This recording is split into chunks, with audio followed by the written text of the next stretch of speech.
Welcome to our annual harvest celebration, my father announced, his voice carrying through the warmly lit barn at River Edge Vineyard. Today marks an exciting new chapter in our family's legacy. We're thrilled to announce that Andrea, fresh from completing her MBA, will be stepping in as CEO. The crowd erupted in applause. I Saturday frouncing, my wine glass suspended halfway to my lips. 6 months ago, I had emptied my entire life savings to save this vineyard from foreclosure. And now, I watched my younger sister step forward radiant in a designer dress, basking in the moment despite never having worked a single day in the fields. My name is Jessica. I'm 35 years old, and I built my investment consulting firm from the ground up, without ever asking my parents for a cent. While Andrea was earning her MBA fully funded by our parents, he was working 60-hour weeks, learning what success really meant. So when my parents called me in tears about the foreclosure notice, I didn't hesitate. I wired $850, my entire savings to keep our family's vineyard alive. We're family, they had said. We trust each other. My father's voice rang out again. With her business education and fresh perspective, Andrea will lead River Edge into a new era of innovation. She has the perfect combination of formal education and an understanding of our family's legacy.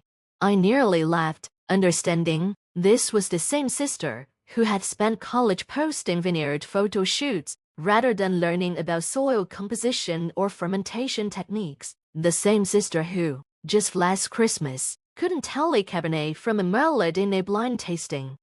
A gentle hand touched my arm. My mother. Jessica, honey, I hope you understand. Andrea's degree makes her the natural choice to handle the business side. I cut her off with a warm smile, masking the ice spraying through my chest. Of course, ma'am, Andrea will do great. I raised my glass to the new CEO of River Edge. The crowd cheered. I excused myself, stepping outside into the cool night air. My hands trembled as I pulled out my phone and scrolled to a contact. I never thought I'd need Rocco Thompson, a ruthless corporate lawyer I'd met at several wine industry events. I need your help with a family business matter. Are you free to meet tomorrow? Her reply came almost instantly. 10 a.m., my office. Bring any documentation you have. Rachel's office overlooked downtown Dallas, the morning sun reflecting off steel and glass. She sat across from me, flipping through the bank statements that confirmed my $850,000 transfer. Let me get this straight, she said, looking up. You wired your entire life savings without any written agreement, not even a promissory note. I exhaled. They're my family. The words tasted bitter now. When they called about the foreclosure, all I could think about was saving our legacy. 3 generations of winemaking about to be lost because they over-leveraged the property for Andrea's MBA and a new tasting room she insisted they needed. Rachel leaned back in her chair. And now they've made her CEO after you saved them. I clenched my jaw. Tell me exactly what they promised you when you wired the money. I closed my eyes, remembering that desperate phone call. Dad said I'd be taken care of, that my investment would secure my place in the family business. Mom was crying, saying they'd make it up to me. I opened my eyes, anger burned beneath my ribs. Instead, they were treating my contribution like a daughter's to do nothing more. Did anyone witness these conversations? Yes, I said, sitting up. Their accountant, Michael. He was there when I transferred the money. He even suggested putting something in writing. But my parents dismissed him, said it would insult the family trust. Rachel's eyes gleamed. Michael could be very useful. But first, what do you want, Jessica? Do you want control of the vineyard? I shook my head. I want my investment back. With interest, let Andrea have her title. You start my own vineyard, one they'll have to compete with. Good, Rachel smiled, because I have a plan.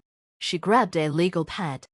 We'll start with a demand letter. We'll outline their action show they verbally guaranteed you a stake in the business, only to cut you out once your money was secured. We'll demand full repayment of your $850,000, plus 8% annual interest, within 30 days. and we'll request all financial records since your investment.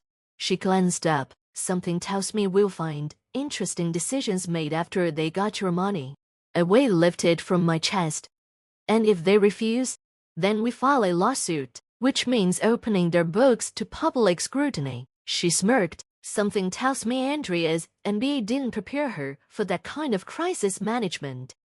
The demand letter landed like a bomb at River Edge. I was working from my apartment when my phone rang. Andrea, her voice was shrill with panic. A lawsuit? Are you insane? You're going to destroy everything our family built.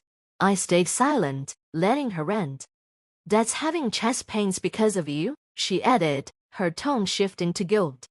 I remained calm. The solution is simple. Return my investment with interest $850, 000 plus 8% over 6 months. You have an MBA, Andrea. You can't do the math. That money saved the vineyard your heritage, too. And now you want to bankrupt us just to get it back. She paused, her voice turning sly. Besides, your fancy lawyer should know that verbal agreements in family businesses don't hold up. You can prove anything. I smiled. Actually, I just got off the phone with Michael. Remember him, your accountant? Silence. He's given a sworn statement, I continued, about how he advised putting our agreement in writing, about how Dad promised me a secure place in the business. More silence. Then, hold on. Dad wants to talk to you? A bit later, my father's voice came through, low and tight with anger. Jessica, what are you doing to us, after everything we've done for you? I cut him off. Everything you've done for me? My voice was ice. Let's talk about that. While you paid for Andrea's education or MBA, her car, her apartment, he built my own life. The only time I asked for anything was when you begged me to save the vineyard.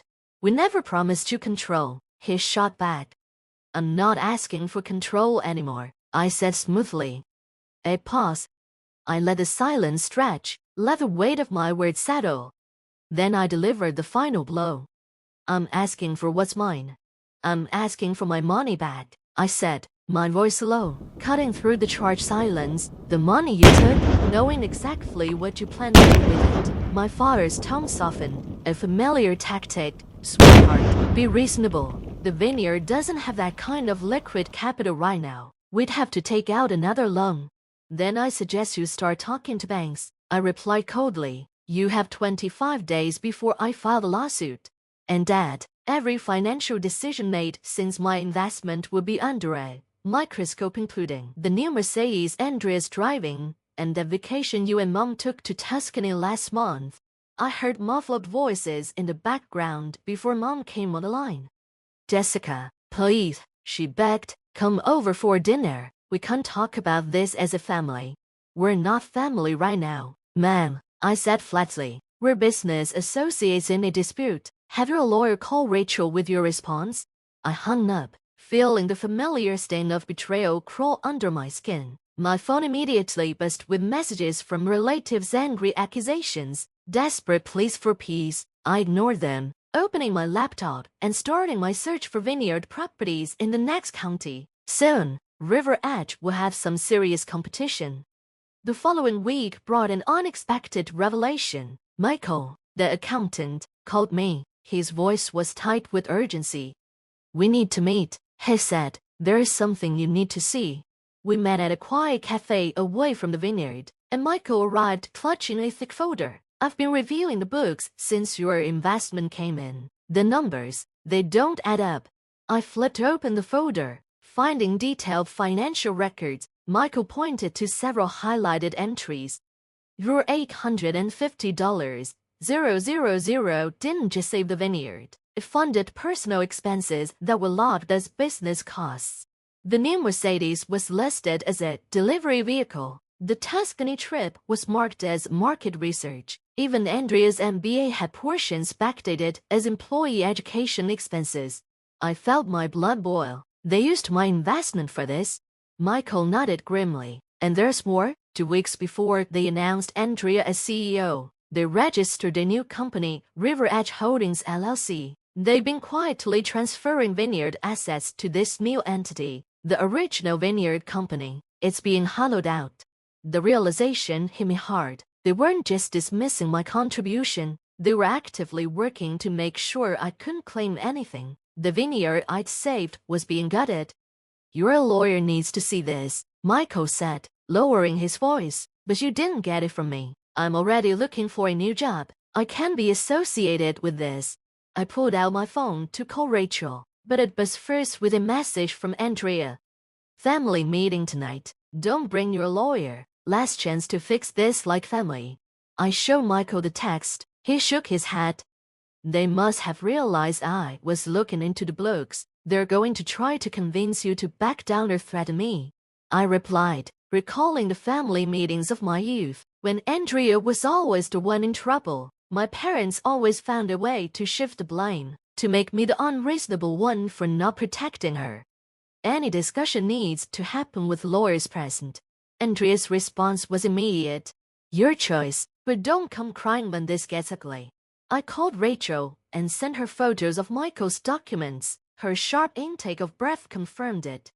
This is exactly what I was looking for, she said. They've committed multiple financial improprieties. We're not just talking about a civil suit anymore. This could lead to criminal charges. I don't want them in jail, I said quickly. I just want my investment back. Then we use this as leverage, Rachel replied. I'm drafting an amended demand letter now. Instead of 30 days, they have 48 hours to either return your money with interest or face an investigation involving the SEC. The choice is theirs. After hanging up, I stayed at the cafe long after Michael left, staring at the damning documents in front of me. Part of me felt guilty for what this could do to my family, but another part that remembered every dismissal, every time they chose Andrea over me, every sacrifice I'd made felt a grim satisfaction. My phone buzzed with increasingly frantic messages from my parents and sister. I ignored them and opened my laptop, pulling up the real estate listing I'd been eyeing.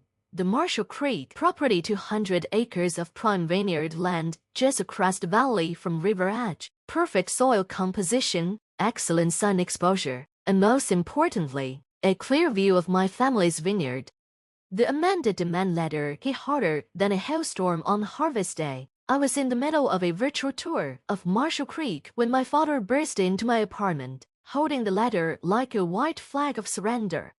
Criminal charges, he wheezed, his face red. Your own family. I raised you better than this. I minimized the browser window, showing Marshall Creek's south-facing slopes.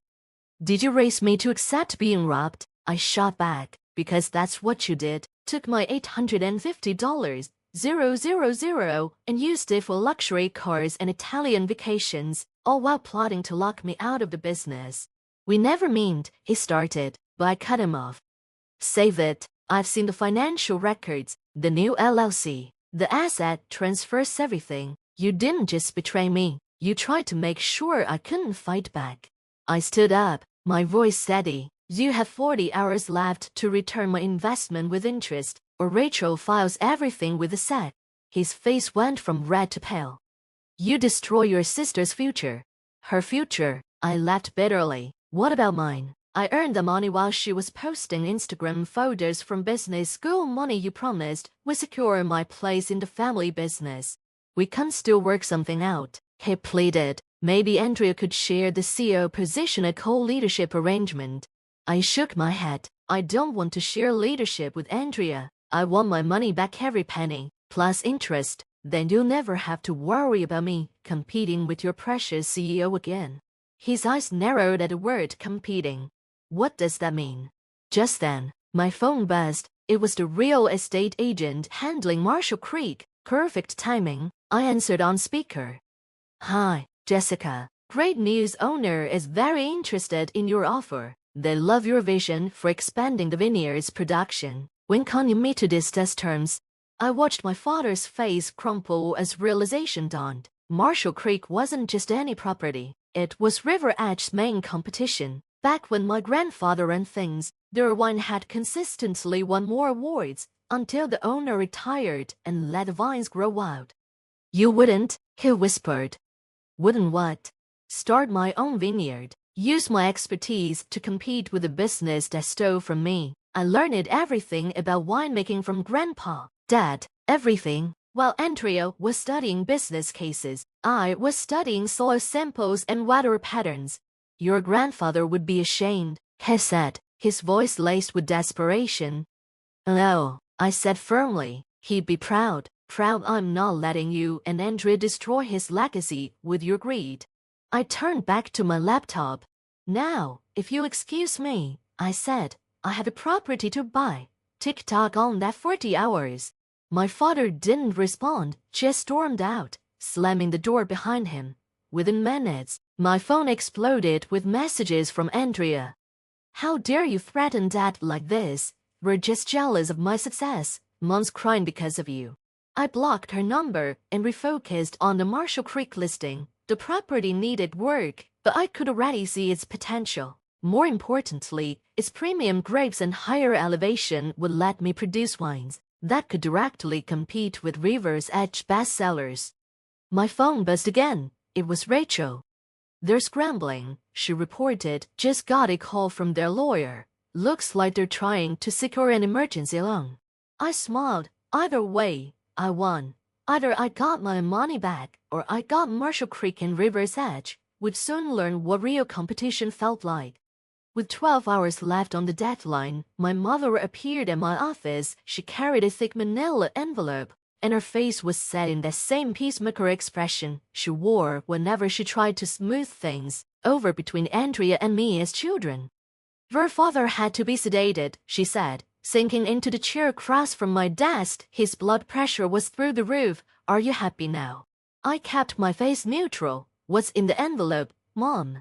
She slid it across my desk. The best we can do. We've mortgaged everything we could. There's $600, 000 here. That's all the bank would give us. We can't pay the rest in installments. I didn't touch the envelope. That wasn't the deal. $850, 000 plus interest all of it. Or Rachel files tomorrow morning. We don't have it, she snapped, her peacemaker facade cracking. Andrea's been calling every bank in Texas. No one would give us more without wanting to audit the books, and you know we can't allow that now because of what they'd find. I leaned forward, like how you used my investment to pay for Andrea's MBA instead of saving the vineyard, or how you've been hiding assets in the new LLC. Mom frowned, her eyes narrowing. How did you? I have copies of everything, Mom, every transaction, every transfer, every fraudulent business expense. Did you really think no one would notice? Her eyes flickered with guilt, but she recovered quickly. She leaned forward again. Switching tactics, think about what you're doing. If you file those papers, it won't just hurt us. The vineyard's reputation will be ruined. Those people who depend on us, the workers, the distributors, their families. You destroy them all just to spite your sister. I didn't flinch. Don't you dare put this on me, I said. My voice cold. You and Dad chose this path the moment you decided to steal my money. You're the ones who put everyone's jobs at risk, not me. We didn't steal, she began, but I cut her off. Let me show you something. I turned my laptop around and displayed the Marshall Creek listing. Beautiful, isn't it? Premium soil, perfect elevation, and enough acreage to double River's Edge production capacity. The owner accepts my offer tomorrow morning. Unless I get my money back first. Mom's eyes widened as she recognized the property. You can't, that lender would destroy us. Then I suggest you and Andrea get creative in the next 11 hours. Sell her Mercedes, mortgage the house. Call in favors. Don't care how you do it, but I want every penny back. She stood up shakily. You've changed, Jessica. You've become hard, cruel. No, Mom, I replied, meeting her gaze. I've just stopped letting you manipulate me. The money or the lawsuit, those are your only options now. After she left, I called Rachel to update her. They tried to negotiate, I said, offered partial payment. Stay firm, Rachel advised. From what I'm hearing, they're desperate. Their lawyer's been calling banks all day. Just then, my email pinged, a new message from the Marshall Creek realtor. Owner eager to close, can't meet first thing tomorrow to sign papers. I smiled and quickly responded, confirming the meeting. Then, I texted Andrea. 11 hours left, tick-tock.